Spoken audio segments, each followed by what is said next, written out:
like you honor me. And I feel like a lot of times, like here, you have dishonored me. And I don't like that because that doesn't make me feel very much like you care.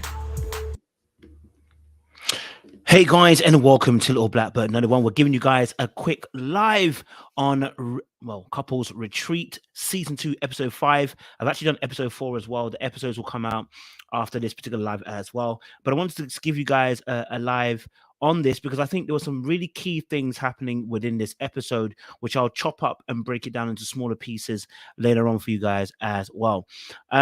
Couples Retreat is a really good show. I'm not gonna lie to you. Couples Retreat is an amazing show because of the way that it deals with each individual couple and some of the weaknesses and strengths that they have, and some of the issues that they're also feeling as well. So really, really do appreciate this show, Couples Retreat on VH1. We're gonna give you episode 5 breakdown. So if you're new to the channel, do me a massive favor: like it, share, subscribe, click on the bell button for notification of the uploads. And for those of you who are returnees, you already know what it is, baby. You got the minerals. You got the minerals. Stay hydrated. Stay hydrated. All right, cool. I can see a few of you are piling in. If you are watching this as well live, then listen, leave a comment in the comment section. Destiny, Porsche, DJ, really, really appreciate you guys joining the live. I can see there's a couple of you guys. As you're coming in, like the live, share it with somebody who also watches Couple Retreat or can learn something from relationships, because we're going to break down some real key relationship things using evidence from a TV show as well. All right, cool. Before we go any further, let's do me a massive, massive, massive favor. 2 things. Okay, I'm gonna give you guys a little link for this as well, because you know what, I'm in a competition and I need your help, guys. You know what I'm saying? I'm in a competition and I need your help. Okay, I need you guys to keep voting for me so that I could be on this show called Influence Me TV. Now, hey, listen, if I win or not, it's not a big deal, but I would love to win because I like to be competitive. I like to win. You know what I'm saying? It's not a big deal, but it's a big deal. Do you know what I'm saying? Yeah, I appreciate you. There's a link in the chat now as well for you guys, and there'll be a link down in the description once this video ends. Second thing is this: if you have not already done so, we need you. Okay, we need you to click on the new Dark Arts podcast. Okay, we need you to click on it. The YouTube channel will be up and running by next month, but you can subscribe to it straight away. I'm going to give you guys a link for this as well. I want you guys to jump on this. We'll give you the link here. New channel, Dark Arts podcast. Okay, yeah. Listen, because listen, I'm gonna be breaking stuff down for you guys. Okay, we're gonna be breaking stuff down for you guys. So that's in the chat as well. All right, cool. Done the little things we do, get out of the way. Let's jump into this particular video. We're gonna deal with each individual couple. We're gonna first deal with Michael and Rada. Okay, we're gonna deal with Michael and Rada. And trust me, this is going to be interesting with Michael and Rada, because if you haven't watched the show, I can give you a little quick catch up. Michael is a comedian, Michael Blackson, and he is dating Rada, and they have a relationship where he can have several women throughout the course of the year. So he can have a relationship where he has 12 women throughout the year. So a new woman each month. Okay. All right. But the problem is now he has broken some of those rules and has broken some of those boundaries that was given to him at the beginning of the relationship. And now the tension. Rada really wants a monogamous relationship, but it's really not being truthful to herself and being honest about actually what she wants. And that's causing the bigger issue. So let's jump into our first little clip of the Michael and Rada situation as well. Okay, let's go here. All right, let's go here. Let's break this down. All right, cool. Side chicks while you're with me, which would you choose? And you told them that you would leave me. No. I said if she gave me the ultimatum, then she would probably have to leave because I was. All right, beautiful thing.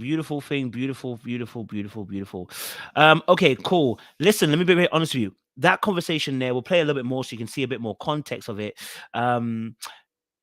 Michael and Rada, Michael was saying to Rada Rada's said to Michael that you spoke to the girls and you said basically, if you came down to choosing between the side chicks or Rada, who would you end up choosing? If Rada gives an ultimatum, who would you choose? And he said, I would end up choosing the side chicks. And this is very, very clear that this relationship is not what it seems. Number one, I'm going to say mainly from Rada's side, because she's not being truthfully honest. babe, you know this man wants this lifestyle. You gave him the lifestyle. Now he wants the woman and he wants you. But if you're saying you want a monogamous relationship, be honest with yourself and tell him, I want a monogamous relationship. Otherwise, if you want this type of relationship, keep going. Don't now turn back and be complaining about it, because in all honesty and all truth, this is not just about you, it's about his lifestyle. He wants to live that lifestyle. Now, do I agree with the lifestyle? No. But that's the lifestyle he wants to live. He wants to have several women on the go. Okay. He wants to detain them when he can, and he wants to give you the commitment and the relationship that you want, but he wants to be able to play. If you're comfortable with that, right? If you're comfortable with that, then my friend, continue. If you're not comfortable with that, make a choice. Now, the reason why this is an issue is because, again, Rada's not being true to herself. Now, does Michael not value Rada? I don't think he doesn't. I do think he values Rada. You know, I know me. She doesn't. You might say he doesn't value Rada. I think he does. I think he does value Rada. I think though, when you give somebody the space and the inches to have several women on the side, it's very hard to then actually be able to close that Pandora's box. Okay, it's very difficult to. And I think with Michael and Rada too, Rada is not being so clear with what she actually demands and wants. Okay, so let's watch a little bit more and then you will see what we're talking about. This person before she got here. Yeah, exactly. It's the same thing. Okay. So Yeah, that means right. you would drop me for your side chicks, right? I'm not dropping for the side. I'll be dropping for to be. Now, is Michael dropping her for the side chicks? No, he's dropping her. He's dropping her for the freedom and the lifestyle. That's what he's dropping her for. I know it seems like he's dropping her for the side chicks. I hear what you're saying, but the truth of the matter is he doesn't. The lifestyle that he's living, that's what he values. It's not that he doesn't value Rada. What he values is the lifestyle he's able to lead, whether we agree with it or not. And Rada has to ask herself the serious question: do I want to be in this life? Do I want to continue being the woman that allows him to have several women on the go and then complain later on? Do you want to be that person? If you don't, then this is the time to say, hey, I don't think this relationship works for me. And that's okay. Right? That's okay. But what you're doing right now is you're trying to force him to change. That's not going to happen. Stop trying to make him change. And people do this in relationships all the time. You are causing your own pain because you're trying to change somebody. Right? Stop trying to change somebody. They are a wolf. They're not turning into a sheep. Leave them as they are. Leave them as they are. Right? Leave them as they are. So if Rada wants to different, go and choose different. This man wants to live a lifestyle with several women on the go. Okay? Right? Let's have a look. I feel Rada being questioned by others is helping her see the cold, hard truth of what she wants. I agree.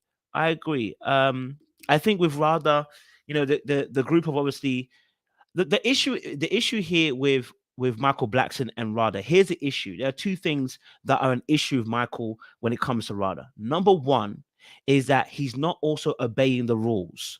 The rules are sleep with these women, don't have a relationship with them. Sleep with them, come back home. Yeah? You sleep with them on the road, you come back home. But the trouble is, what she's seeing is Michael is maybe being too nice, spending too much time with them. They're getting comfortable where they can end up disrespecting her. That's the issue I see. That's number one. Let's be honest, right? So that's one part that he's messing up on. You know, that's one part I have to hold him accountable for. If you've been given a parameter and you agree to the parameters and then you flop the parameters, you don't get mad at somebody flopping the parameters. You got given parameters. A girl a month, you sleep with that girl and you leave it alone. You are taking the piss when you decide to sleep with those girls and then formulate relationships. Because the truth of the matter is, it's not about the sex for Michael, although the sex is a part of it. It is about the emotional connection that he receives. It is about the appraisal. It's about these women value him. It's about these women want him. It's about being desired. There is a gaping hole in Michael that is about being wanted. all these women that he sleeps with, it's not about the sleeping. It's about the that's why he can't stop at the sleeping. If it was just about sex, he would stop. He would be happy just to sleep them and go away. Right?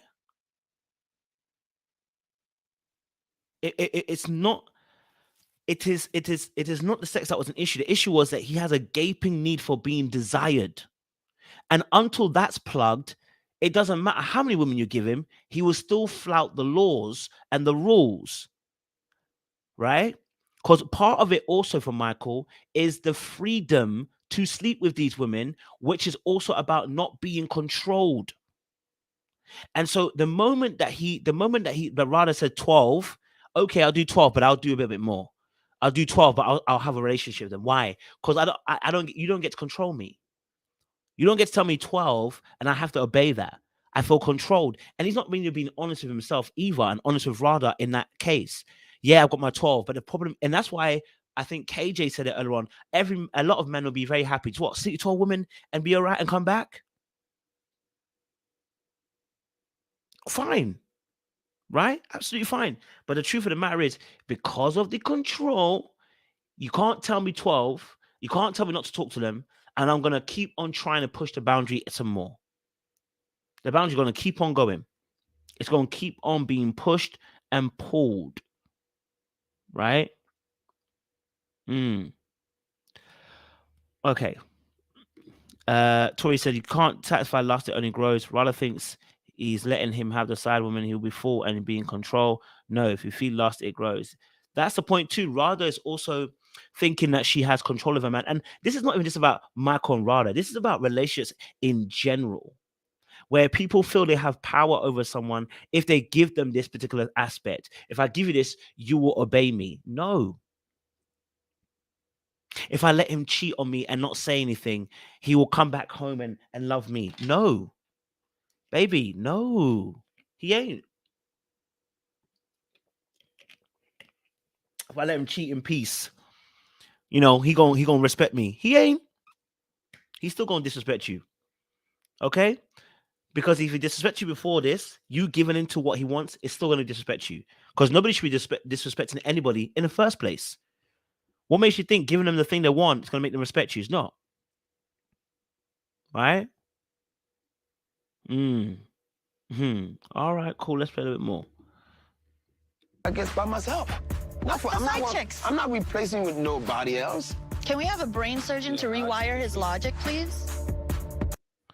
The truth of the matter is, he really isn't replacing Rada. The side chicks have never replaced Rada. Because again, this is all about what, as a human being, what we need. Okay. Notice this. He has so many concubines, but one queen. And the reason being is because we all want a significant other in a romantic relationship, whether you're polyamory, whether you are poly this or poly that, whether you have octagonal sides, it doesn't make a difference. You always want that one person you can come back to, and which actually proves why monogamy is the choice, that the chosen path we should be taking, right? Because in all of these other extraterrestrial relationships, right, everybody wants to come back to the same point where I want to have that special one. Is that not what Michael's doing right now? Although he wants to sleep with several women, who is the ideal one? It's still going to be Rada. Now, he might find another Rada, but right now it's not about Rada. It's about what he wants. Right? Now, Rada's got a problem. Exactly. She said in the last episode, Rada's biggest issue is fear. And there's so many people in relationships staying in those relationships because you fear being out on them streets. You fear having to start all over again. You fear having to find somebody new. You fear you're going to be lonely forever. You fear no one else is going to love you. You fear the fact that nobody else is going to want you. You fear no one's going to make you feel like he does. You fear that nobody's going to hit it the same way he hits it. You have so many fears and insecurities that it stops you. It paralyzes you from actually taking the bold step and saying to myself, this ain't it for me. This ain't it for me. Someone said it's a healthy fear. This ain't it for me. Okay? This ain't it for me. I want more.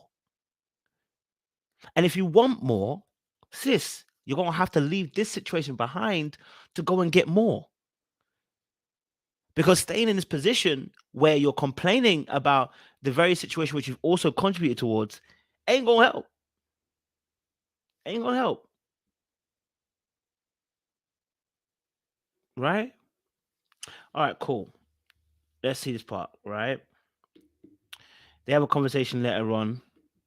Let's have this conversation later on. If you They asked had me a question. I didn't if you had a volunteer choice. anything. If you knew that you weren't ready, like, why would you propose to me? Yes. Why would Michael propose to her knowing that he wasn't really ready to go forward in marriage? Because it prolonged what he was having. It prolonged, what he was going through. It gave him more room and wiggling room with you. It gave him an opportunity to be able to stay in the position he is right now. Right? It gave him more opportunity to be able to keep you at bay and stop you asking questions and stop you trying to want more. It stopped you from going outside of the relationship and going somewhere else. Right? Because the truth, yes, another round. Because the truth of the matter is, yes, Michael does fear losing her because he has a different type of connection with Radha than he does with any other side chicks. The side chicks don't mean much, but what they are doing is validating him, right? The side chicks validate him, but they do not give him the love that he also wants, which is what most human beings want from a romantic relationship. I want to be somebody's special one. I want to be somebody else's special one. I want to have that person I can go to for everything. I want to have that person I can go to when I'm feeling down and I just need my spirits lifted up. I want that person who I share my deadly secrets with, I share my burdens with, I share stuff with. That's who I want. I don't want the madness, okay? I don't want the madness, all right, of being with 12 other women. Of course, I want it, but it's not the ideal what I'm sitting down with. Yes, Jazzy. The 12 women are there to stroke my ego. They're there to validate me. They are to be my fans. They are to make me feel like a god and to speak also to the emptiness that's in my heart, partly from, past trauma. But the one that I want is still Radha. Now, he can find another Radha, please be honest. He can find another Radha. But the truth of the matter is, what Radha represents is that one person who understands you through thick and thin. And that is often what that's what he's looking for. That's why he's afraid of losing her. In public. What? A commitment. I'm committed to you. How the are you committed to me when you just told somebody that you would drop me for side bitches? Now, Radha's also got a problem here. You're looking for you're really looking for to be to be special in this situation. That's what you're really looking for, Radha. You're looking for him to make you feel special in a situation, right? You want a special type of speciality. You want a particular type of feeling of being special, right? That's what you want. But the truth is, you're not going to get that in this relationship because, first of all, Michael's disrespecting even the rules you've given him.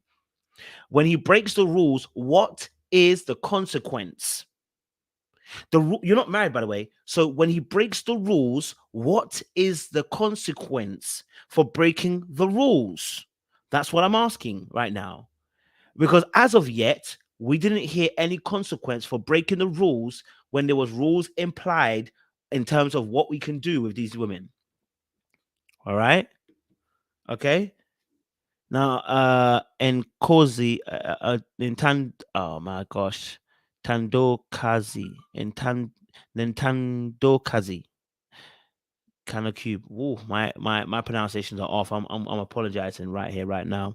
How selfish is that though, Kojo? He only concerned about himself and his needs. What about Radha's needs and feelings?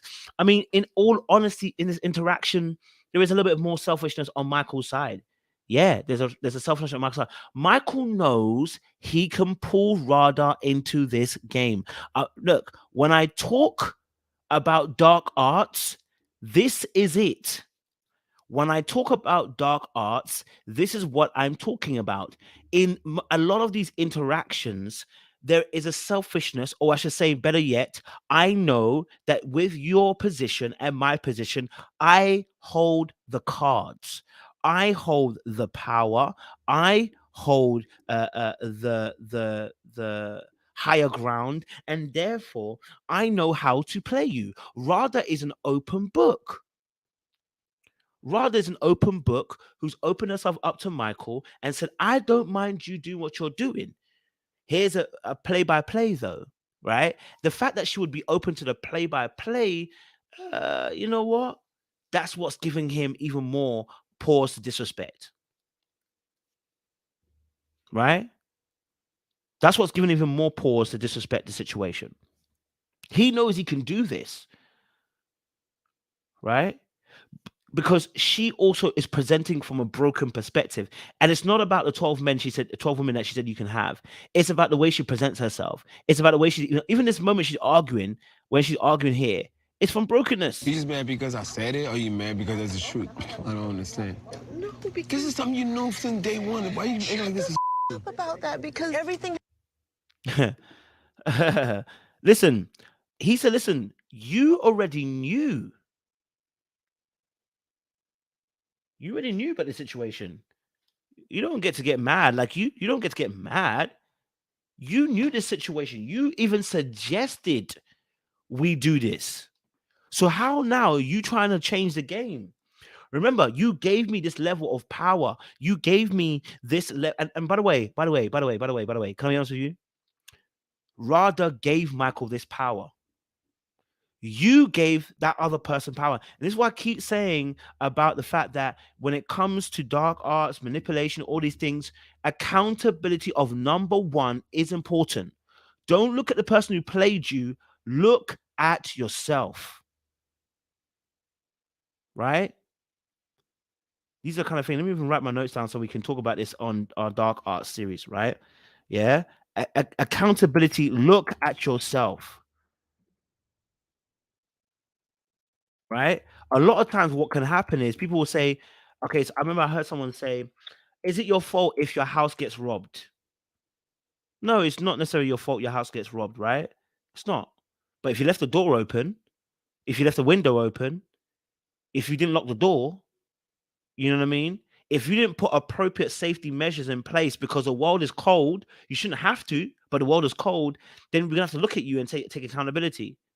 Added to that, have you put added measures in place? Is there security cameras? X, Y, and Z? Da, da, da. You see, people will put security cameras on their house once they get robbed once. You need only to get robbed once in your house before you employ security cameras. Right? So what you start to realize is, of course, sometimes you have to go through certain experiences to add extra security messages. Absolutely. But you must take accountability for yourself so that you can make different changes and give yourself power. Because when you say, oh, you know what, it wasn't my fault, they did this to me, what's going to happen is that you're going to feel powerless. And we're talking about relationship here, nothing else. Relationships. You know, so in this measure, she's given him the power. Has evolved. You didn't want a relationship. I didn't want a relationship. Now we're here. So now it wasn't your idea? So I forced you into this? Is that what you're saying? This ain't nothing new, right? Man said this is nothing new, you know, Radha. Like, we're gonna get past this and we're gonna go on, because in his mind, he believes she's always gonna be there. In his head, the way she presents herself, she is gonna be there.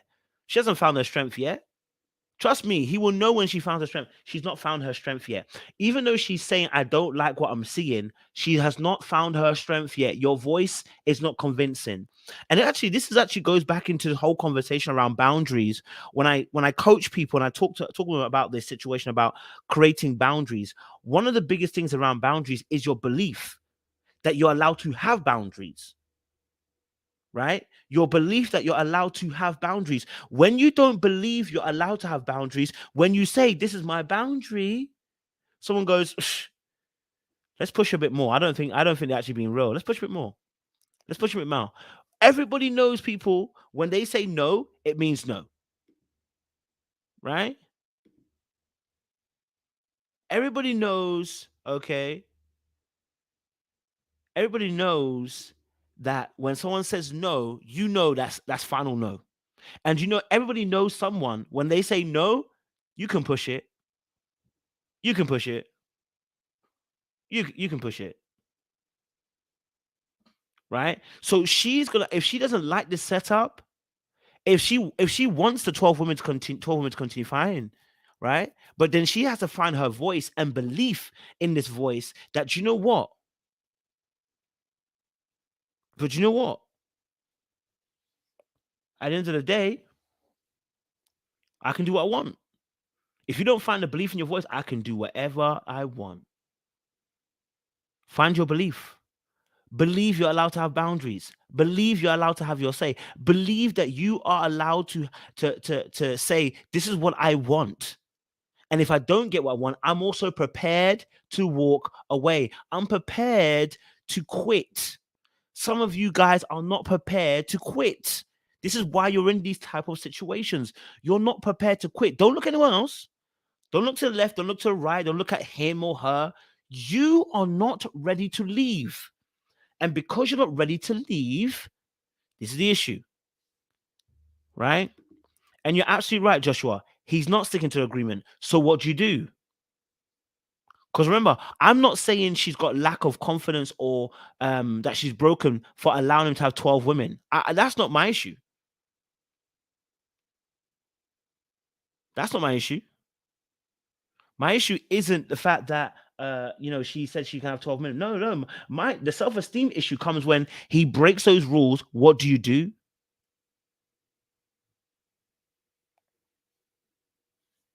Right?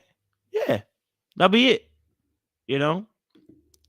Janine said, Janine said, but also he's not really good looking, so he knows any woman is using him. No, not necessarily. Women want security and they can overlook looks. Women want security. Not every woman wants that, but most women want that biologically, want that financial stability. And so looks can take a backseat because if they're taking care of you and they love you and they appreciate you, what is looks? Do you know what I mean? What is looks? Yeah. Okay. Yeah. Woo, Chalet. Someone said, I don't understand why Rada doesn't just read the writing on the wall. He's just not that into you. No, he is into her. He actually is into her. It's just the fact. Someone said, not if you're broke. You're right, Jenny. I hear you. It's just the fact that he's into her, but it's just the fact that he wants to do what he wants to do. And he's going to try and do it. He wants to do what he wants to do, and he's going to keep on trying to do that, So yeah, that's also important. Forget it. Sitting here just amazed how he can tell everybody else that he would pick side chicks over. Baby, you're searching for something that's not there. You're searching for a specialness in. Listen, he was going to choose the side chicks, and it's not about the side chicks. Rather, you're missing the point, darling. I need you to wake up and smell the Kenko coffee. It's not about the side chicks. It's about power, and it's about the freedom to choose what I want. I want to choose a lifestyle of having several women.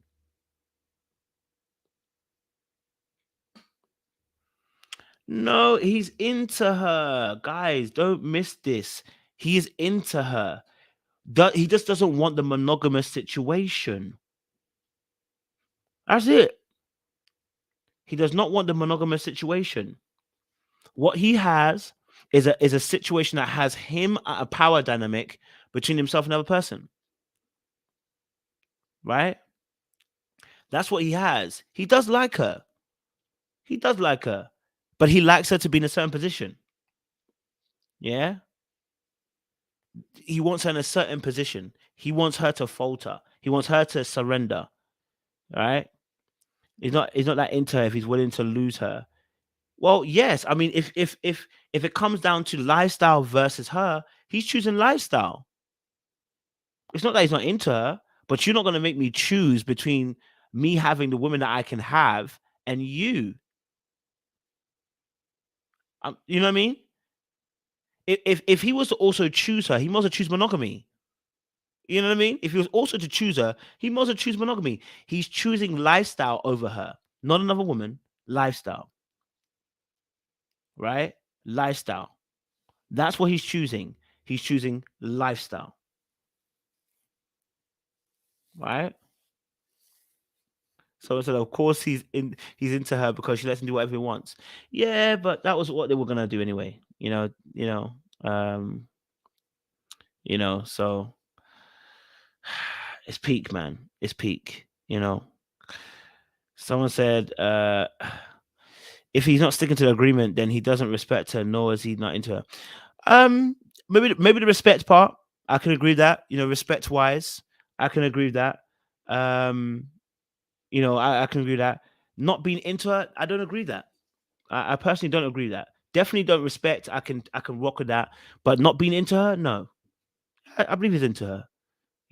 But the price that he has to pay just to be with her and lose up the side chicks and lose up any woman he can date on the side, on the road, he ain't willing to give that up. That's too much power. I can't give that up. That's way too much power. I can't give that up. You know what I mean? Yeah, man. Someone said, how are you into someone you hurt and don't respect? Well, I don't think he's intentionally trying to hurt her. That's the point, which is why he reminded her, you brought this up. You said you wanted this. You said you wanted this open relationship. When you got with me, this is what it was. You know what I mean? It's what it was. So, yeah, I mean, he's not trying to intentionally hurt her. You know what I mean? But he is choosing. I think this is it. Thank you, Sean. That's actually a better way of putting it. Yeah. I think the difference is he wants her on his terms and not her terms. So really it boils down to that. He doesn't want her. Yeah. I hear that. I can rock with that. You know what I mean? He wants her on his terms. That's why I said that goes back to power. At the end of the day, it's about power. It's about wanting that control. But it is what it is, It's peak, but she has to also look at the situation and say, why am I still here? Why am I fighting for this? Me, I just feel so embarrassed at this point. Is this even worth investing more time into? I want you to lock me up in handcuffs. Well, so I think with Mark on Rada, there needs to sit down again. And I think we need to assess, are we doing 12 women? And if we are, what are the consequences when he breaks it? Do you walk away, Rada, or do you stay?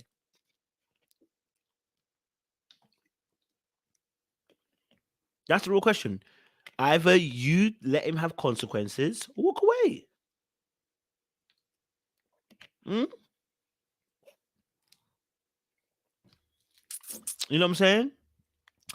That's a bit of a true point to another round. Yeah. You know what I mean? I'll say again. This is what we said about the cheating and peace. If you know you're going back, if you know you're going back, if you know that you're going to forgive him again, don't create the madness. Why do it? Why create chaos? Just go back quietly. Just go back quietly. If you know you're going to go back several times after he cheats, go back. So, at the end of the day, she needs to look at why she's still there. Right? That's true, Sean. That's true. Right? And this is also it. This is also a good point as well. That point, that's why he asked her, I think it was a little bit earlier on, he just asked her a key question. Are you vexed because I told people? If you ask me a question, I didn't volunteer anything.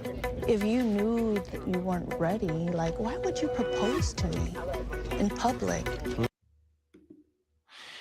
I think I missed a clip. It's going to be after where he says, are you more vexed about the fact that I told people? Or are you vexed about the fact that, are you more vexed about the fact I told people? Or are you more vexed about the fact that, I actually said this thing? Because for him, it's like, this is what we've been doing. It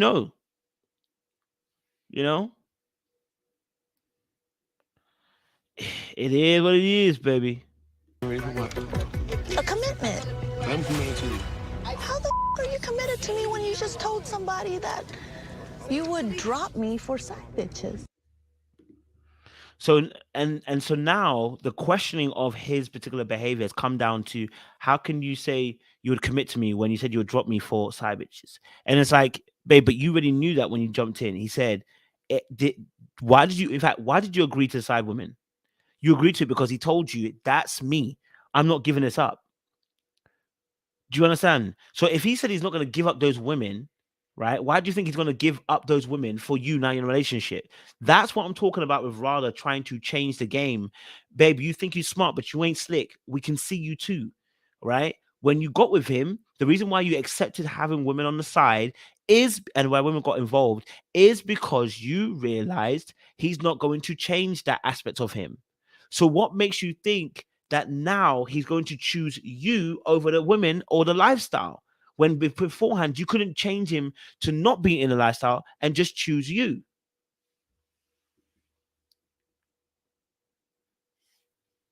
Right? You just mad because I said it, or you mad because it's the truth? I don't understand. No, because it's the Lord have mercy. Man said, are you mad because I said it or because it's the truth? Because the truth of the matter is, and this is another thing as well. I'm going to put it in my notes. Every time I get something, I'm going to put it in my notes. The person who cares the least holds the power. Let me say it again for you. The person who cares the least, I can't wait to start talking about this stuff on the Dark Arts podcast, holds the power. If I care less whilst I'm in a relationship with you, I will hold the power because my emotions don't get wrapped into the situation. I don't move based on irrationality, or I should say, no, not should say that. I don't move based on my emotions. I base on a calculated logic, and therefore I am choosing to do certain things with a certain intention. I'm not moved by my feeling. So when people care less, they hold the majority of the power in the interaction between someone else when the other person cares more. That's the precarious balance that happens in relationships where people care less, care more, and that person starts to hold the power because the other person now wants that affection, wants that care, and will do what they need to do to able to receive it from that particular person. Interesting. You know since day one. Why you acting like this is about that because everything has evolved. You didn't want a relationship. I didn't want a relationship. All right, cool. So let's move on from Michael and Rada. I think we've done them enough as well. Let's talk a little bit about Ronnie and Shamari, because wow, Ronnie and Shamari, wow. Like there was a lot going on in this episode with Ronnie and Shamari. There was a lot going on. Yeah, there was a lot going on. You know, love that point. Love that point. Another round when they start to show that the person cares more. That's true. That's true as well. Love that.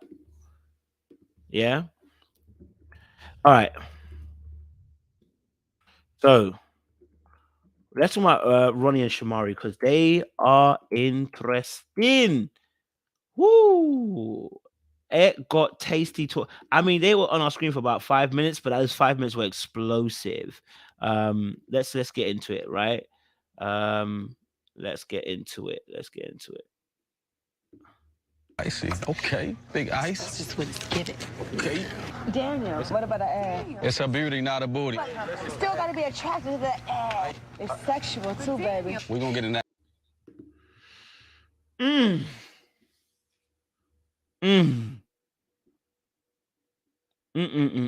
How do we start this? Yeah, CC, trust me. Absolutely. Shamari's repressed. Woo! Okay. This is a real-time conversation. My gosh. This is a deep one. That's a deep one. This is a deep one. Yeah, that's a deep one. Okay. Here we go. With Shamari and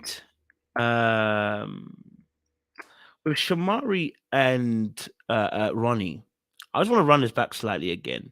Because I want to look at old boy's body language, right?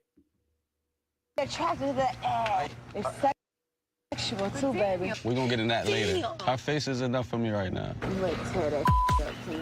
What the hell's going on here? That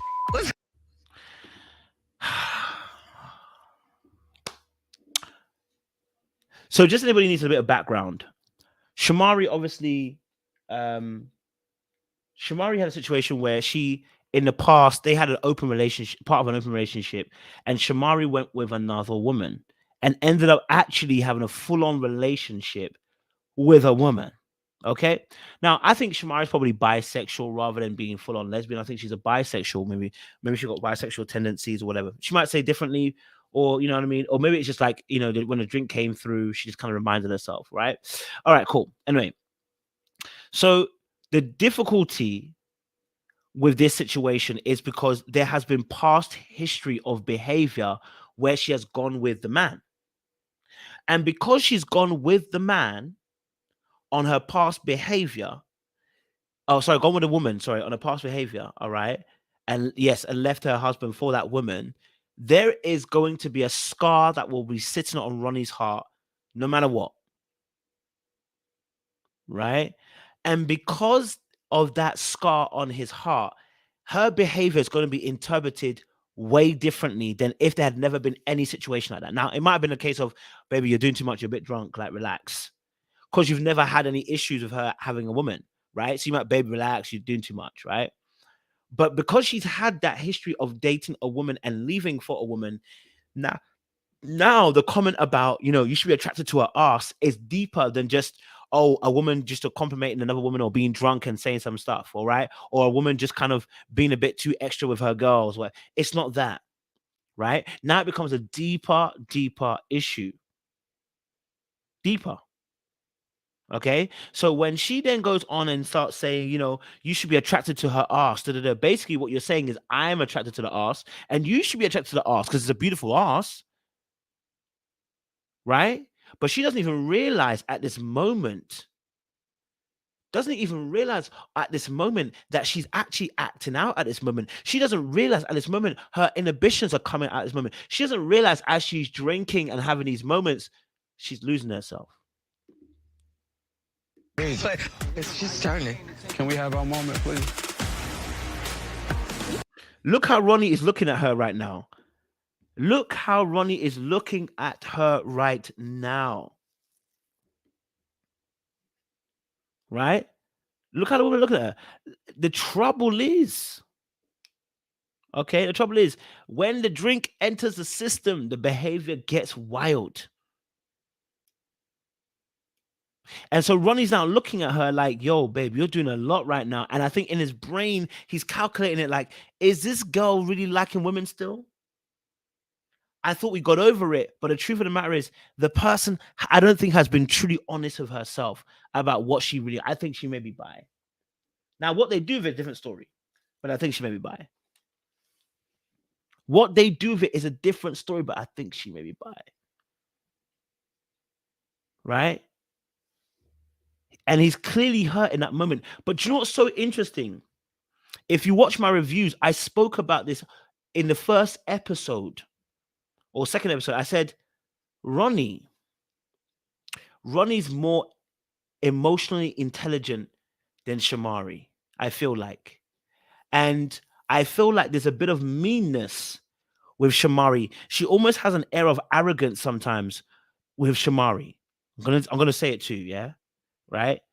That there's a bit of arrogance when it comes to Shamari. And I heard, and I said it because when I watched episode back, when they were talking about how they met, it's the way she defined and said, oh, you know, when you saw me, I knew you liked me, and I was like, now, when people say, they normally say it in a playful manner. They normally say it in a manner that is fun and jest, you know what I mean? And that can be a problem too. Okay, he's 12 years older than her. I did not know. Wow, that's a big gap. Wow. Ooh. That's a big gap. Ooh. Okay. So, you know, I saw that. And then on this episode, she said something really interesting. She was like, oh, you know, he said something interesting. He said, she got something wrong. And he said, oh, finally you got something wrong. Right? And I said, wait, so does she always think that she's right? And I was like, well, it would make sense. Okay, now we're getting it. right? Now we're getting it. Okay. I see what you're saying. I'm feeling you. Okay, cool. Okay. Have your moment. I'm not gonna be there when you have your moment. No, I'm talking about right now. We talking. We trying to smooth some things out. That's all I'm saying. Yeah. Thank you. She was doing way too much, and then she got too invested in Daniel and Jess. So excited for another man's thing. I'm like, wait, what? I was like, why is she so excited about another man doing what he's doing with Jess? And I think it's because I think there might be an attraction to Jess. Let's keep it a box. There might be an attraction to Jess. So extra words of comfort for Daniel, like, hit it right, get it right, hit it right, I was like, wait.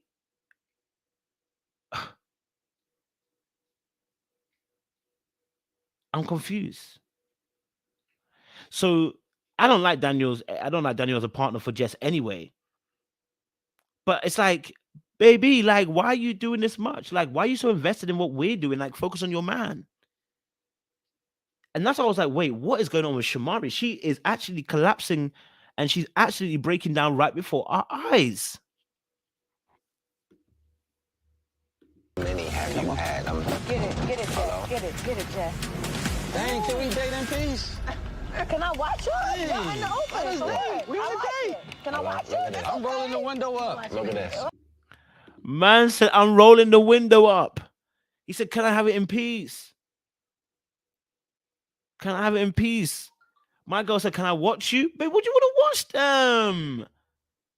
Why do you want to watch them? What is going on with you? Why do you want to have voyeurism where you're watching them do this? You're getting turned on with him putting the thing in her mouth. Like, baby, if you got problems, let us know what the problems is. Okay? Man's I'm rolling up the window. You're doing too much. Can I watch? She's actually begging to watch them. Like, yo, babe, what the frick is going on? You actually begging to watch? Like, thank you, Janae. Thank you. I was about to come to it. But you said it. I was about to come to it, but you said it. Right?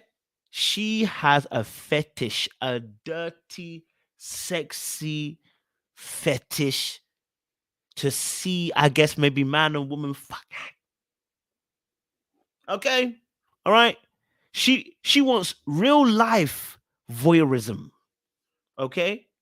Real life voyeurism. She wants porn in real life. That's what she wants. The stuff that we look at our screen for, she wants it in real life.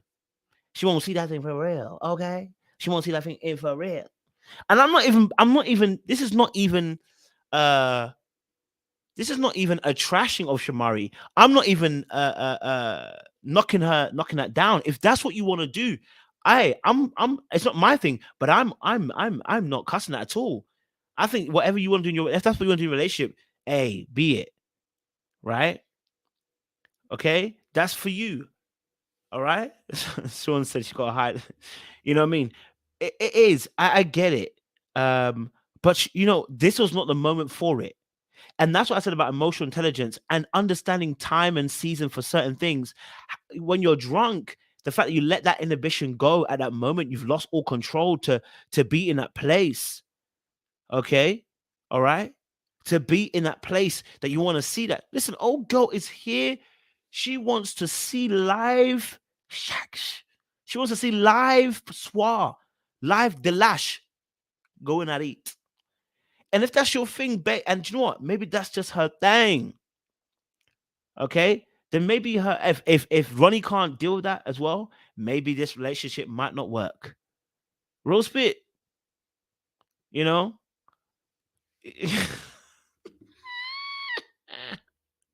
Yeah, the commentary was a bit mad still. Can't lie to you.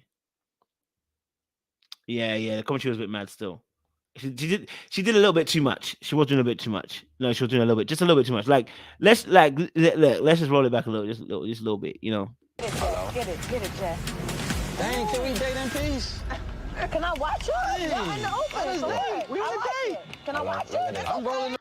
Did you hear what she said? No. She actually said, he said, "Can I do it in peace?" Because she was giving commentary. She's like, "Get it, Jess." And then he's like, "Can we? Damn, can we?" Because you know what? Let's be honest. Daniel was put off. Let's be honest. It had nothing to do with the fact that she was actually watching or commentating. He was put off because she was saying commentary, right? That's why he was annoyed. Okay, cool. Then obviously when he then said, obviously, "Can't we do this in peace?" She's like, "Damn, like, can't I watch?" You know what I'm saying? Can't I watch? I like this. So you like it. There we go. That's the truth. That's all it is. That's the truth. Listen, our sis Shamari, I know, listen, because Shamari's really now into Jesus now. I'm going to be honest with you, and I'm not trying to budge her. We all have our kinks and stuff, and maybe this is one of the things she has to work through with Jesus, and really work with the Holy Spirit. This might be a thing she has to, like Jackie Hill Perry. There's things that you deal with that you have to keep on dealing with the rest of your life, and you may have to work with the Holy Spirit with that. Maybe that's going to be her thing, because that right there told us she's on voyeurisms. She's on voyeur freaking rhythms. You know what I'm saying? Like, she is in deep. Let's watch it one more time. Let's just watch it one more time. Let's just watch it one more time. Listen to what she says. That's what is killing it. Can we date in peace? Can I watch it? Yeah, I know. We on a date. Can I watch it? I'm rolling the window up. Look at this. Look at this. Pay Jess said I attention. can watch it. She said, "Can I?" She was actually fighting her corner to say, "Can I watch that? Can I watch that? Can I look at that?" Damn. She actually even, damn. Can I watch that? Like, she's begging to watch this thing. Like, do you know how mad that is?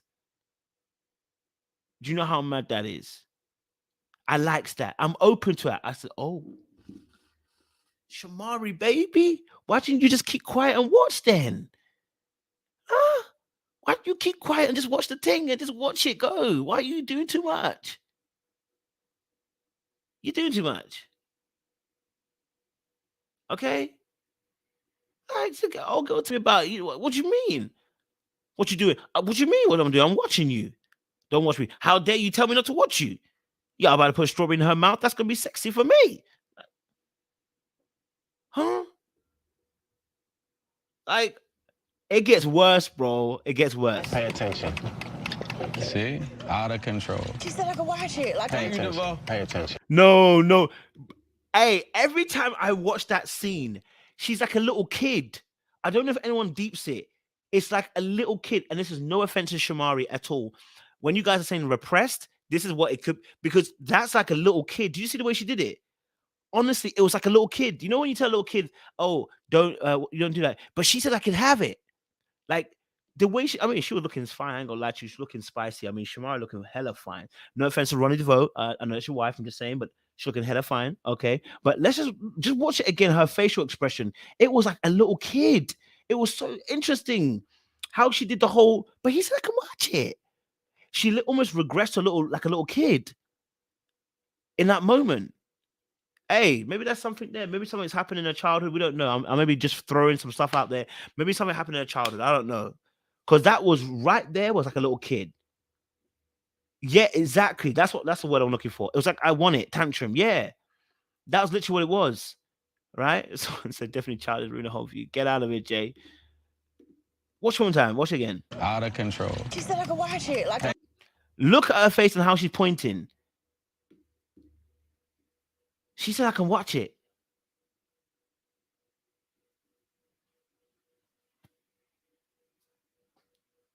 What part's not computing? What part's not computing? Pay attention. Pay attention. you on his side. Okay, fine, whatever. Pause.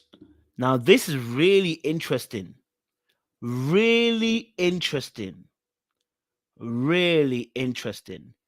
When she started talking, she said instantly when he tried to correct her, he's like, "Listen, focus here, man. Let me focus here." She immediately said, "Oh, you're on his side." I said, "Wait, what?" Now that's really important, because if your immediate reaction when I'm saying to you, "Listen, like, focus," he's not even telling her off. He's saying, "Sis, focus here. Focus here. Oh, you on his side. Instant defense as soon as you're being told, like, yo, focus here. You know, he's not even telling you off, and you are already going into defense mode.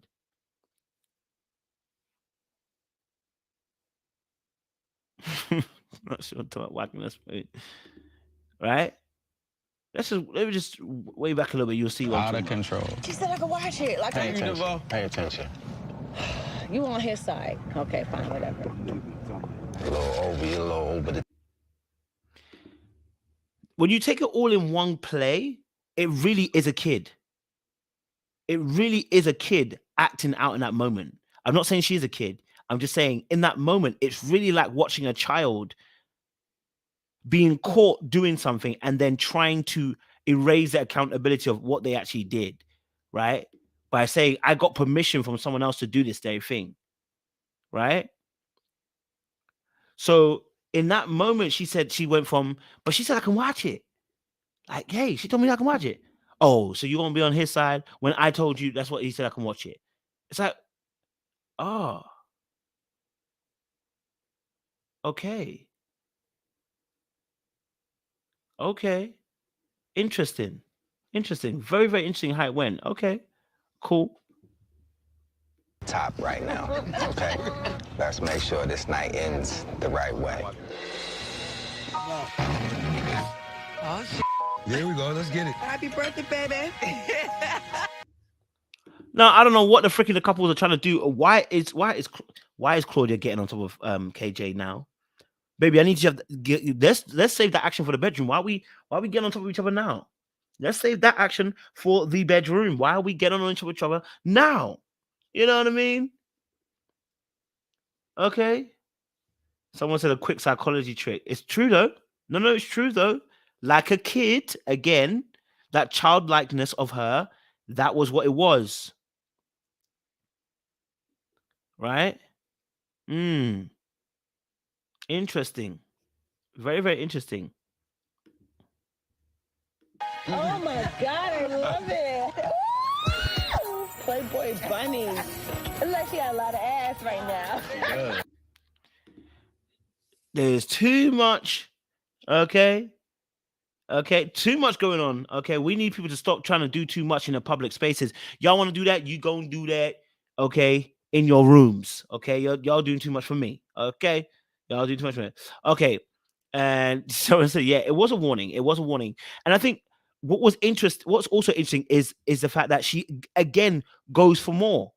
She's not clocked it at the moment that her behavior is out of key. She hasn't clocked it that her behavior right now is off. She's not deeped it that her behavior is out of bounds. She's not deep in it. Right? She's not deep in it. Because, honey, I wouldn't be able to not slap that ass.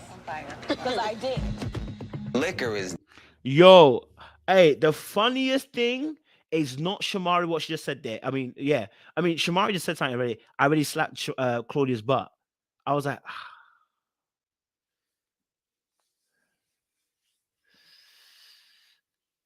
baby, you're not realizing it's how it's coming across. Like, you see, normally this will be fine. But who's calling me? Please. Normally this will be fine. Okay? Normally this will be cool. It'll be all right. But unfortunately, because of the history, this comment is not fine anymore. It's she may as well have been talking about she may as well have been talking about another man, because you've already shown that you have the propensity to go after a woman. So now talking about a woman in this way is no longer innocent, right? Oh my guys. Definitely talking. And when we talk about women, right, and her attraction to women, there is something in the back of my mind because I've been through this experience with my wife. We decided. And I knew, okay? I knew straight away that he will still have old wounds. How can you not? cheating doesn't erase. I mean, forgiving someone of cheating on you doesn't. Or sorry, I shouldn't say cheating on you. Forgiving somebody or even letting something go, like someone stepping out on you, it doesn't just go. Okay, all right. It's always going to be there. It's a scar. It's always going to be there. You know, honestly. So it doesn't go away. So it only requires a trigger at the right moment. Of course, you can do things to navigate the triggering and the feeling that you're getting, but the truth of the matter is that he won't forget. How can he? You know what I mean? How can he? Because at the end of the day, it has happened. She went with a woman, and so therefore she likes women. So now anything that goes with women is going to be a problem. But just going back slightly, it's the funniest thing is here. Like, yo, watch this. Oh my God, I love it. Woo! Playboy bunny. It looks like she got a lot of ass right now. All right, cool. Before I get copyright, the next part is what I'm looking at. If you watch the face of Daniel behind, it's blurry, but you can see what he does. He reacts to Shamari in the moment. When Shamari says what she says, he actually reacts. And that's when I knew, even he's reacting. That's wild. I said, that's wild. You know what I mean? Honestly, it's wild. Watch his face. Because, honey, I wouldn't be able to not slap that ass. Because I did. Oh, you see that right there? When she's talking to, okay, I would have not been able to not slap that. He's looking at her because he can hear her. He can hear her. He's like, yo, and she's like, oh, because I would not be able to slap that ass. Because I did. Okay, honey. And as soon as he does, he goes, ooh. Right? So, oh man. It's political, man. It's so political, man. Honestly, it's so political, that situation. Look how he's sipping his eye wine. Liquor is definitely talking. And when we talk about when. Okay, let's fast forward it now, because let's get to this part. How could you not? Hello. Hello. What the hell is going on? Huh? At this point, old bro was pissed off. At this point, he is pissed off because I know he's slapping that table like, hello, focus on me. And I keep saying it. Even when I watched him earlier in the season, something was off with Shamari. It's the way she spoke about the relation and the lack of thereof. And in fact, Ronnie kept on talking about it. I said, I don't think they're in the same place. I just personally don't think they're in the same place. I don't personally think they're in the same place. And until she actually comes to the truth of how she feels, it's going to be very difficult to really move forward appropriately after this. They need to address what underlying feelings she has. Whether that's with women or whether that's just she got trauma or whatever, she needs to deal with the underlying issues that she has. Because there are underlying issues. You know? Trust me, Rev. Why are you paying attention over there? Huh? Have you had too much? I'm a marriage ambassador. Don't. Yeah.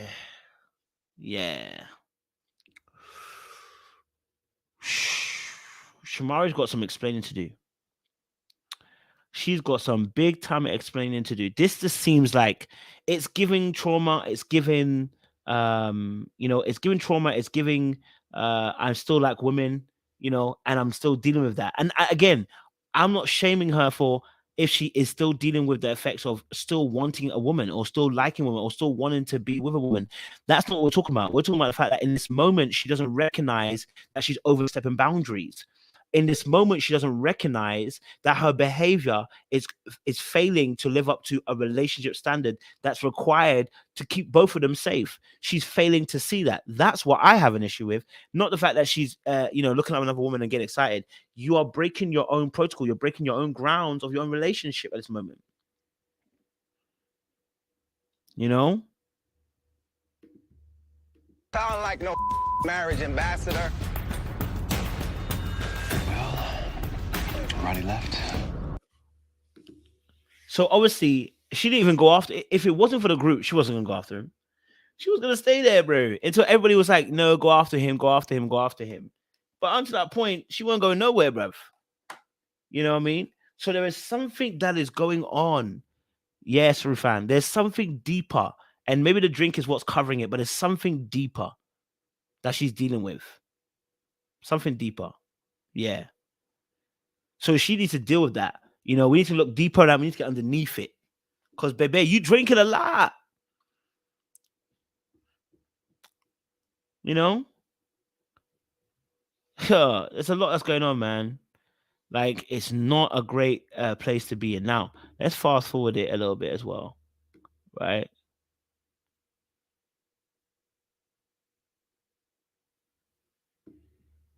You made for us.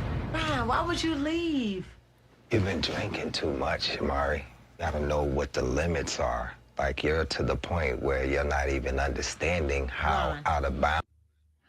Now, obviously, of course, I think people do get drunk and do have like almost like a childlike behavior.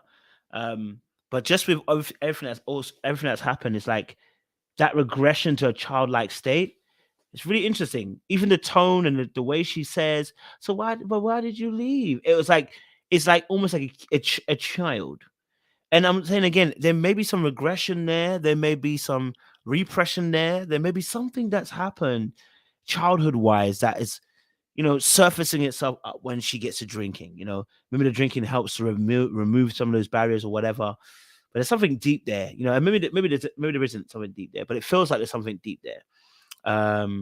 So it's a lot right now. It's a lot right now. I want to see. Okay. You were becoming at the table, man. That is not cool. What did I do? Hey, the first time you said Jess has a nice ass. Okay, cool. And what's really interesting at this moment as well is, I again, yeah, Jazzy put it there as well. This was for me, this was a masterclass in the way that you communicate with your partner when they're fucking up. Okay? When they're fucking up. This is the way you communicate. This is what I say about temperature gauge. This is what I say about men can change a whole dynamic with the way they respond. You don't want a fiery argument. You don't want her to blow up. All right. Then tell you what, handle it sensibly. Handle it sensibly. Yes, emotionally intelligent. And I'm not just trying to big him up because he's a man. I mean, deadly serious. I saw this from week one. The way that he spoke about their relationship, I could tell is somebody who's in tune with their emotions and are able to express those emotions. Now we're at the stage where the situation is very painful. I know it's hurting him. I know it's paining him. But the way he's even conducting himself in that moment was to make sure the argument doesn't escalate to a bigger point. This is a really good example for men and women how to handle difficult conversations. Yes, I'm annoyed. Yes, I'm hurt. Yes, I'm frustrated. But I want to be able to explain to you very clearly how I feel. We look at asses together. Leave the alone at some point. Stay out of other people's business. You all up in there when you... And he politely let her know, listen, stay out of their business. Like, you're doing too much. Like, their business is their business. He was letting her know and giving her a good dress down, one that wasn't too violent or too aggressive or that was shouting. He just gave her a good, calm dress down and letting her know, listen, this behavior is off key. This is how we want to present how we feel to people. This is how we want to present information, because then the next steps, when it's brought back to us, we can actually discuss in a simple manner. Exactly. That's true. Another round.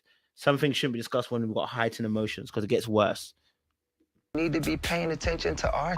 So what? I'm commenting on her outfit. Give the girl a compliment and leave alone. I'm like, Shamari, do you not get it? She didn't get it. It was almost like a kid that doesn't get it, But Mom, I was just commenting on her dress. I wasn't saying anything rude. No, you're being rude, Shamari.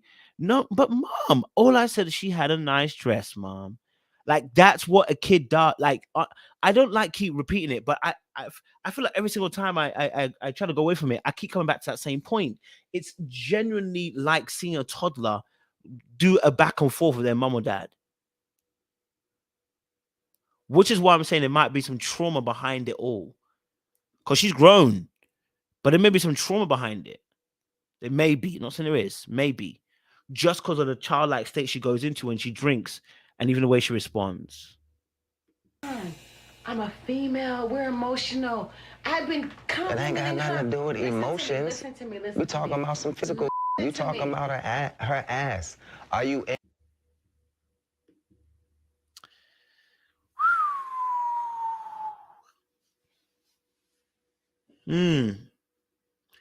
But Ron, I said, that's not looking good. But Ron, I was like, darling, you're still missing the point. Doing it once is understandable, but continually doing it, keep on talking about it, baby. It's not looking good. We're doing too much at this moment. It's not looking good. Into the emotion of her ass? I'm not emotionally. Shamari, understand. I'm just saying she looks good. Understand why your husband walked away from. She really be screaming and saying, obviously, look, she really be screaming and saying, look, I understand her, but I'm just saying that she looks good, babe. That's not the issue. Right? That's not the issue. That ain't the issue. That's true, Sean. That's true. That ain't the issue, babe. You know the issue isn't you saying a woman looks good. You can do that. And that's why I'm saying the gaslighting is also a hidden. It's not that she's even trying to manipulate him per se, but she is. It is that she's dealing with something behind the scenes that she's not telling the truth about. She is dealing with something behind the scenes that she can't. Because why, even in a drunk state, why couldn't she just comprehend and say, yeah, I was doing too much. I was drunk. I'm still drunk and I'm doing too much. I'm not saying that she had to come with mad rationale, but the fact that the rationale went to, but I'm a female, and tells me that you're hiding something behind it. Right? The table, old wounds have now resurfaced with all of this extra attention to Jess. I was saying like that, telling her, yo, you don't understand. I would hit that.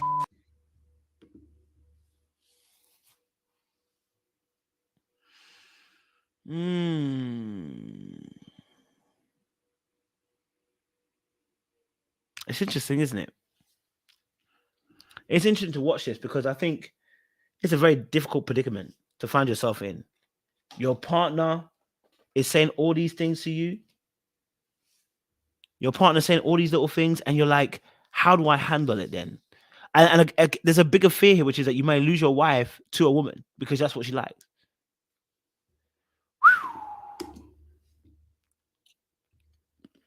Hard if I was you. She would be pissed off. You still have to have boundaries in the relationship. I thought that we were. So, as he said as well, you need to have boundaries. And every relationship needs boundaries. Look, the boundaries are to keep you safe. The boundaries are to keep me safe. The boundaries are to keep the relationship safe.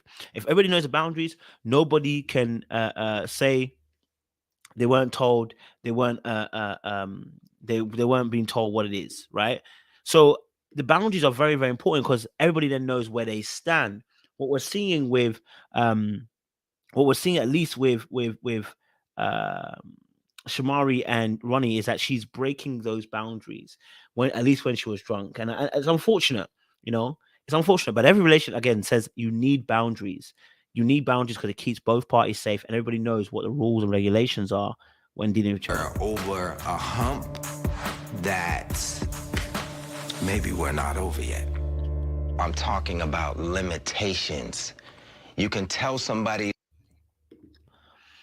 And the truth is, like I said, they may not be over the hump. They may not be.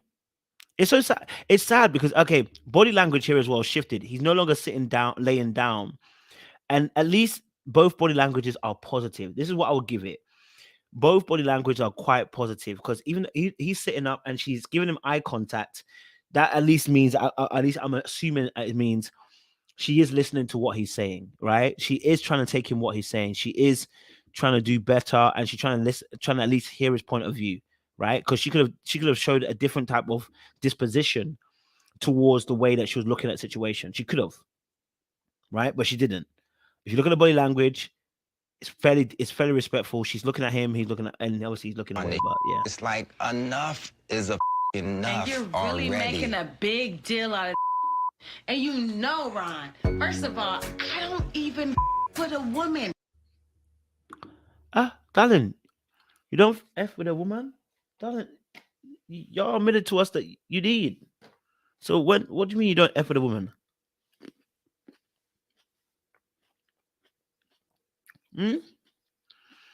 Oh, girl said she doesn't mess with women, babe. But you just told us a couple of episodes ago that you did mess with women. You even left your partner for a woman. How all of a sudden now you don't? Hey, darling, what's going on? What's going on? Even your drinking is not even making you make sense. I don't with females, but you're making a big deal out of it like I'm making a big deal because it is a big deal. But I don't do that. Why do you have a problem with what I have to say about an opinion? You know you've been drinking too.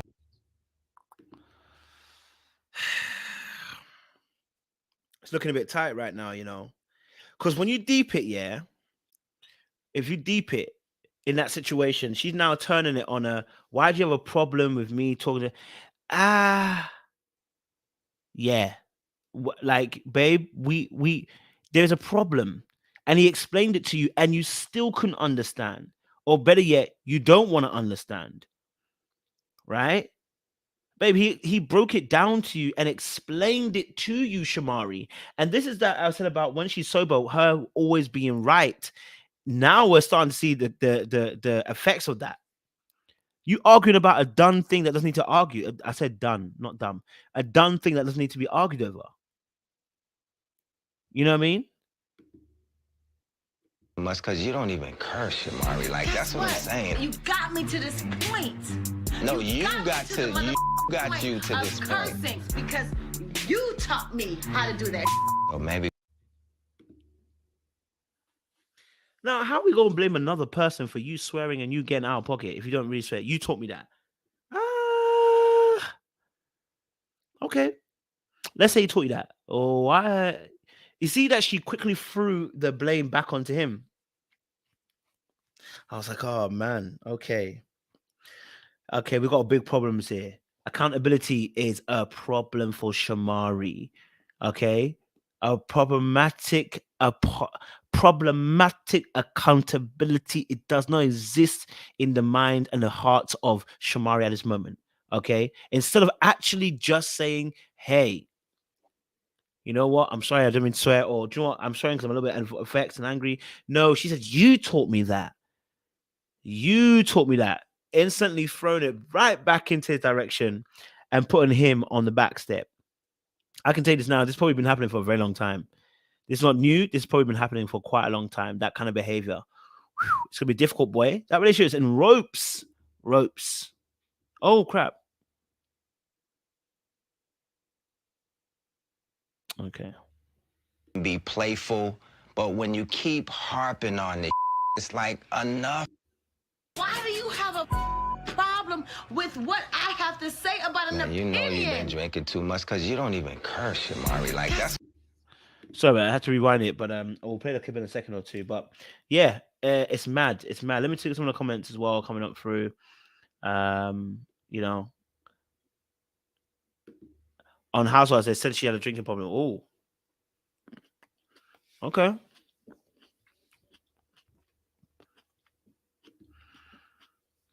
She's been having alcohol problems since her brief stint on Housewives. Okay. So there might be a bigger issue, like I said. And more to the story as well. Yep. Singing is being left out instead of her saying that she's acting out. That's true. That's also true. That is very, very true. Very, very, very true. What I'm saying. You got me to this point. No, you me got the to you motherfucking got point you to of this point. cursing because you taught me how to do that. Or maybe we should have another conversation when cooler heads prevail. And this is also a right way to do things as well.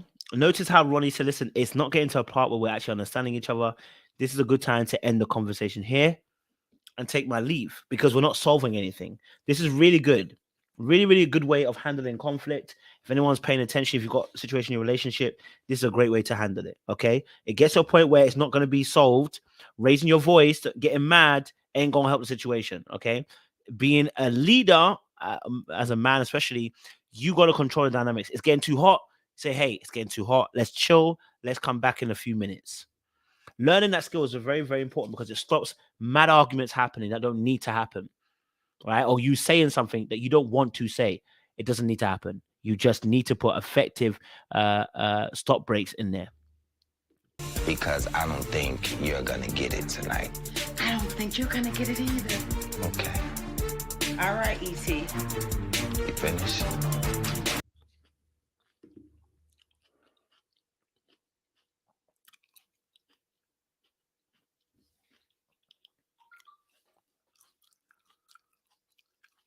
I'll be damned if you call me E.T. I'll be damned.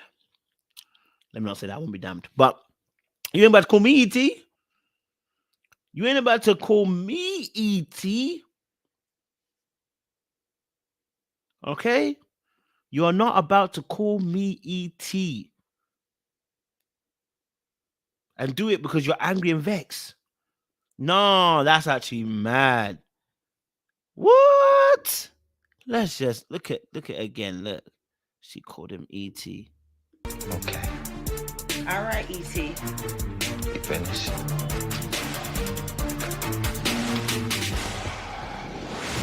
Next time on Couples Retreat.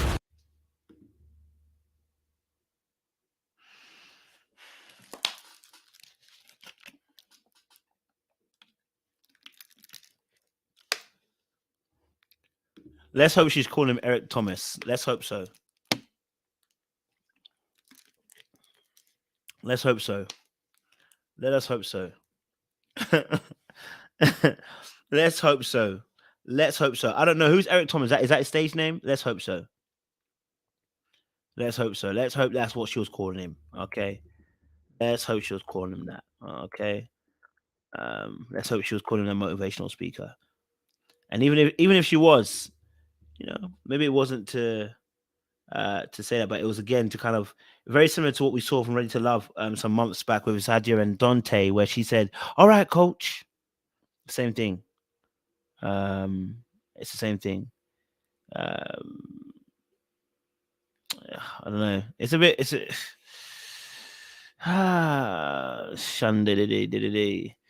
Lele, this actually might be a true point, but even so, surely should have grown to find him attractive.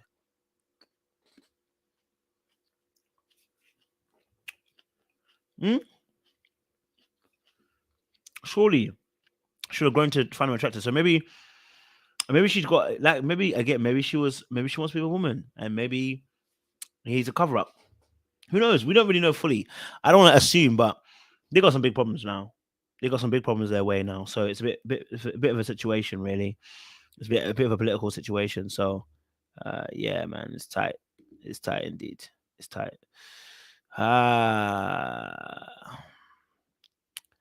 Okay. Let's look. Okay, we got a last one now. This is my favorite one, and like I said, I'm going to chop all these pieces up so that it's smaller, so that it can be more digestible later on. So for you guys, but let's look at this as well, because I think this is a really deep conversation as well for Daniel and Jess. I am sick and tired of seeing Daniel. The meanness and the disrespect is so loud that even your castmates are looking at you and saying you're being a bit much. Right? Even your castmates even your classmates are saying they don't like what you're doing. And you doubled down. You had the audacity, the trepidation to do. I have to use those big words. I don't know what trepidation actually means, but hey, we're here. You know, you had a trepidation. Okay? I just want to trepidation, a feeling of fear, agitation about something that may happen. Okay, maybe not. Let's not use trepidation. It's wrong wording. Wrong wording. Okay, but you had the audacity. Okay, you had the audacity to double down and come again and defend your point. What? Are you all right? Are you all right, sir? Like, what are you doing? Okay.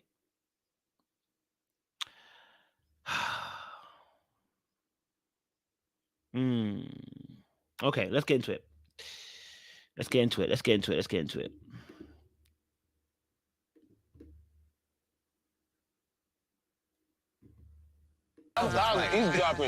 I heard the banging noises. No, you didn't. Yeah, we did. Don't hype it, Claudia, because you know you hype stuff up. No, I don't. That's what I you speak do. the truth. I call it out. You put your emphasis on it. Sir, you're making a lot of noise. The temerity, thank you, Bright. The temerity, love that. It was evident that the argument between Jess and Daniel was quite loud. It was quite rambunctious. Was quite crazy. It was quite a lot the night before because everybody heard. Everybody heard it, right? Everybody heard the argument.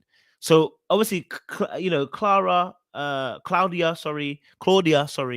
you know, calling him out because everybody wanted to do it anyway. Call him out, and then he doubles down saying, "You add 2 on 10 whenever you talk about things." Immediately throws a bit of shade, right? Immediately, as soon as he's challenged, immediately throws some shade down, rather than actually addressing the actual situation, which is really interesting because instead of actually taking on stock of what people are saying to you, he doubles down. He defends himself. I don't like the way he behaves. If I'm honest with you, I really don't. Yeah. We heard y'all fighting. We heard you ain't here fight. We heard y'all yelling. That's why y'all in our business. Golly. We care. God, y'all don't care. We do care. Claudia has. So he's saying obviously that people don't care. Of course they care. They've made friends of Jess. That's the men and the women. Both men and women have called you out on various episodes. The last episode, they called you out again. And you're saying people don't care? You know? So for me, I'm looking at, okay, this guy is now defending himself. He's denying that things are happening. And he's going to say that classic line, okay? He's going to say that classic line. Look at this classic line he's going to say. Truthfully. So at times, the truth hurts. That's what I think about that. Doesn't really matter to me. I'm sure it does. Because all that matters is how she feels. So there he says that classic line. It doesn't matter what you say because obviously it's about how she feels. At the end of the day, that's normally what manipulators and abusers kind of say. Just going on. So I'm not saying he's an abuser. Just saying that is what an abuser would say, right? It doesn't matter what you say. It's what she says because he knows what the other person potentially will say. Now, of course, we love the fact that Jess didn't conform and she's not going to conform. But it's the fact that he said, obviously, you know what? It depends on what it depends on what she says. It doesn't matter what you think, it's what she says. It's like, yeah, you're setting up yourself up for a fall if that is what your rhetoric is, where it's like, doesn't matter what you say, it's what she says. Classic line of somebody who's manipulating. Classic line of a manipulator. It is not what you say, it's what she says. Because more than likely, the other person's going to have a different opinion to everybody else. You know that. You've been there long enough, you know. Right? Oh, man.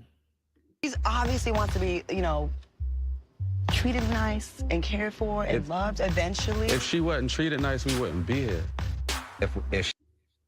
And what I love at this moment is when he decided to be arrogant and say, if she weren't treated nice, she wouldn't have to be here. When Ronnie jumps in, Ronnie breaks it all the way down for him. Right? It breaks it down for him. right? Ronnie breaks it down for him to let him know, listen, we all see you're talking about being honest and you're talking about the fact that you want to tell the truth. Nothing wrong with that. Remember I told you guys, telling the truth is never the issue. The issue is when you don't have love when you tell the truth.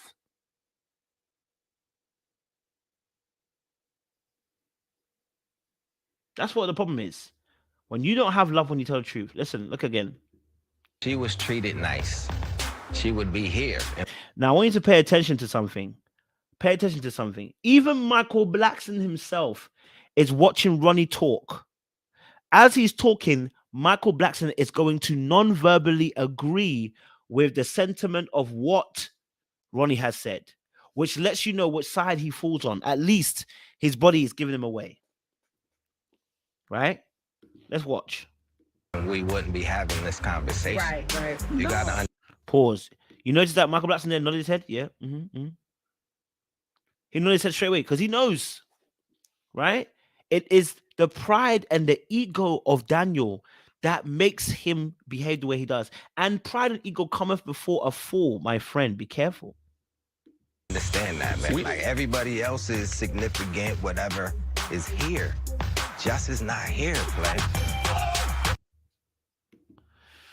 Yes. So Jess hadn't arrived yet, but Jess was going to arrive. It was bound to happen. I think one of the main things about this situation is that it's taken a little while, but they've had to all interject to try and get him to understand. And I think with Daniel, his refusal to be emotionally vulnerable is a problem. His refusal to allow Jess to get close to him is a problem. And he does things to create distance between himself and Jess. He does things so that she can't get close emotionally to him. So he's always doing little things. Even when he was trying to annoy her episodes beforehand on purpose. Ends up always being obtuse on purpose.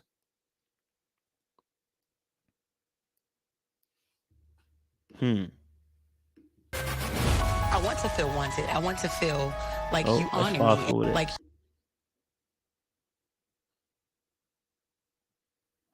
let's fast forward it, Think about it when you are ranting and raving about your last 11 years, What is this 11 years also as well? He's ranting and raving about his 11 years. Was he a player or something? Is that why he rants and raves about his 11 years?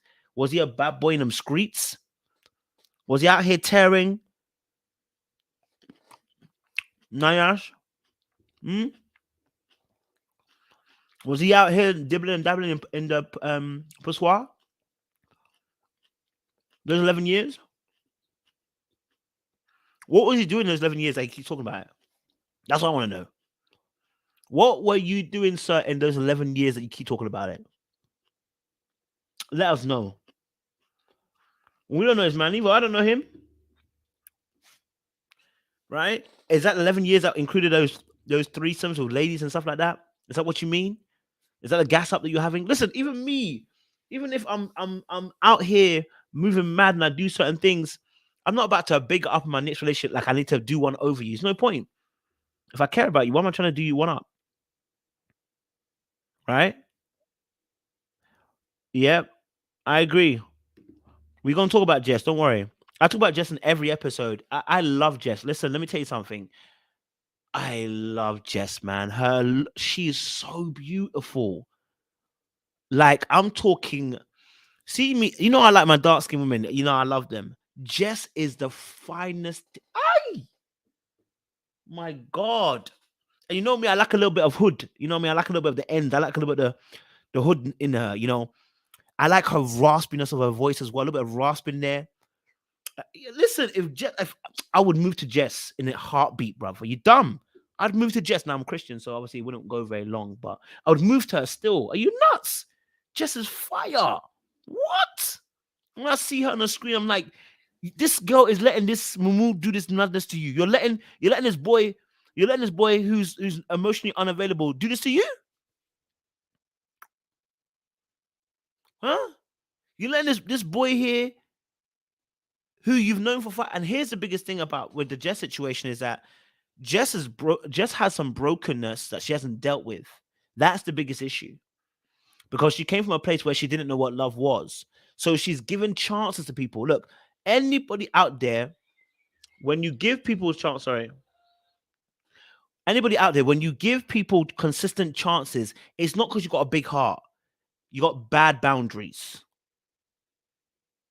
Right? Bad boundaries. You know what I'm saying? Bad boundaries. Rah. For real, people don't say, what? Jess. No, you lot are bluffing, fam. That girl's fire. Cannot play with that kind of girl. What? And then she's funny too. Listen, I would round her up real quick, man. Anyway, but listen, real spit. She hasn't dealt with her emotional issues. But let me leave her to the side because I haven't finished with Daniel. So let me finish with Daniel well, and then we'll come on to Jess. Yeah, let me finish with her well, and then come on to Jess. You know what I'm saying? You know what I mean? We'll deal with Jess accordingly. Okay, but let's deal with Daniel first. You know what I'm saying? Like, actually, let me do this right. Now is the time to actually do my homework and really show what I just learned in the one-on-one with AJ. Like, I gotta tell this man. So she obviously has some she obviously as well was had some homework to do, right? Homework, because she in a situation with AJ, the counselor, you know, she was talking about how she's not even sure how she feels about Daniel and the fact that she consistently received the same treatment. And now she's got some homework to do. She needs to go and talk to him and tell him how she feels. Like, now what happens is what's really interesting. It's the fact that when she speaks to him, the group, or at least Ronnie, asks him to do active listening. Let me tell you something. One of the most fire things to do, okay, all right, one of the most fire things to do when I do with couples is talk about active listening. We do an exercise where we say, repeat what they said. Let me tell you something. It is funny how people cannot repeat what you said. And then you realize people have a tolerance for what they can remember in terms of what's said. So what needs to happen is bite chunk sizes. And I realize for us as men, we do it. When women send a very long text, we send a short one back to you. And the reason is because there is too many points you're trying to make in one go. You're trying to get everything off your mind and your heart in one text and expect me to reply back to everything you just said. No, I'm not about to go through the whole thing and reply back to all. I'll reply to some of it. You have to break it down bit by bit and give it in chunks so the person can also consume it. Think of it as food. A food that's too big, trying to consume it will be a problem. Right? Let's get to it. Okay. You summarize some of what you just heard from her? Yeah, basically it sounds like that Jess feels that I may not outwardly show that I value her. So he got that first part right. He really did. He got that first part right. You know, he actually quoted it quite correctly. She feels that obviously, etc., etc. He actually got the first part right. That wasn't the issue. It's what comes after, which Shamari called him out for, right? It's what happens after, because there was another issue of the way he ended that part. And I was like, bro, come on, like, family. How you going to add that extra part at the end? Are you right? Are you right? Where's emotional intelligence? This is what I'm talking about. Where is the emotional intelligence? Because that's what we're needing in that moment when these things happen. Okay, let's look at this. Which I actually do. Oh, you got to finish saying what she said. You don't have to like say, which I actually do. I want to hear, like, it's called active listening. Like, just repeat back what she just said. Shamari told him a new one. Yeah, he added, which I actually do. So he actually invalidated what she said. You actively listened and then invalidated everything she just said. Yeah. Literally invalidate what she just said. Because by you saying, after she said what she said, by you saying, obviously, oh, you know what, what you said, I heard it, but I just need to say this, which I already do. So if you already do it, what you're basically saying is, I don't acknowledge what you just said. I acknowledge what you said, but I reject what you're saying.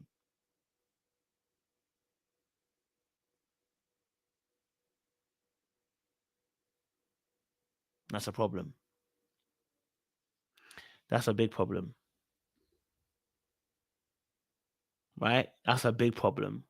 And that's an issue about invalidating people's feelings and their thoughts and where they're coming from, and not being able to hold how they feel. Right? It's me, it's me, it's me. And I said, I have a feeling his me is because he's insecure about the relationship between himself and Jess. Maybe because she has a greater status than him. I feel there may be some insecurity potentially as to why he's so focused on me. And the focus on me is to help level the playing ground. It's to keep Jess on her toes. It's to keep Jess at a distance so she doesn't get too big for her boots. I got to let her know I'm humbling her.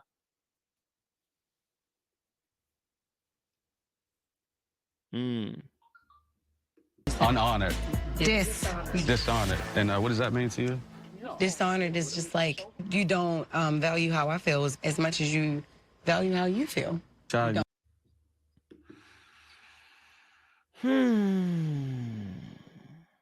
Here's my biggest issue, Jess.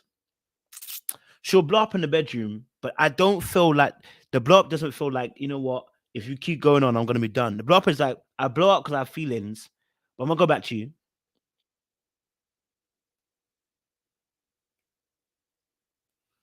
You know, her blow ups don't seem like, oh, I'm blowing up, and you know what?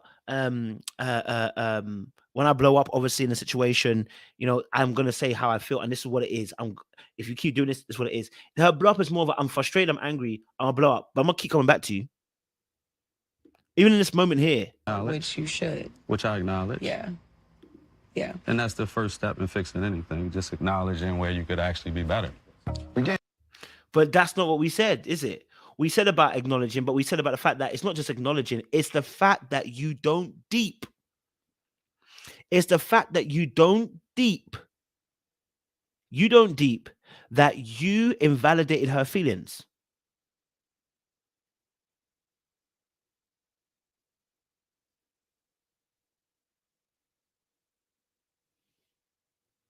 Right? So I feel for Jess. I do feel for Jess.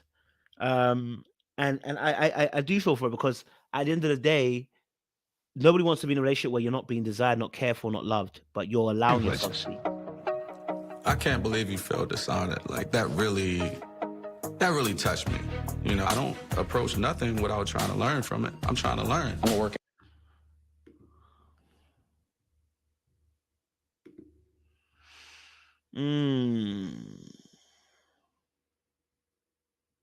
It's a bit tight, right?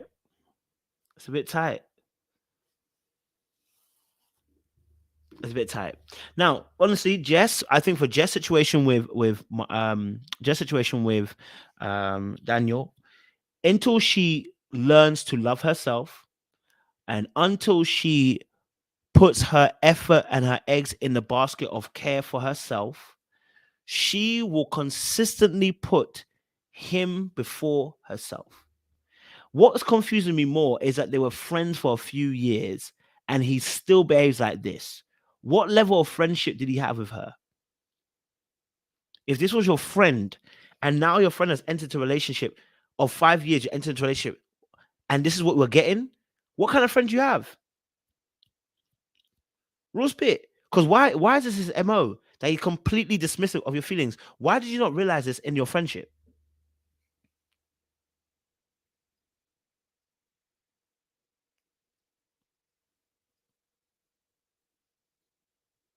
All right. Well, guys, I've reached the end. I've reached the end. Listen, I will chop up this video, make it smaller. We'll be back on live maybe in about an hour's time. We'll be back with another one. We're going to do one of Kendra G's videos, so we'll react to one of those as well. But like it, share, subscribe, guys. Click on the bell button for notification of uploads. We really do appreciate you guys. Well, hey, don't forget as well, guys. Okay, all right. Don't forget, subscribe to the new channel. Okay, subscribe to the link is in the chat right now. My thing is keep going off, boy. Subscribe to the new channel, Dark Arts Podcast, because we have some great content coming out very soon at the end of June for you guys as well.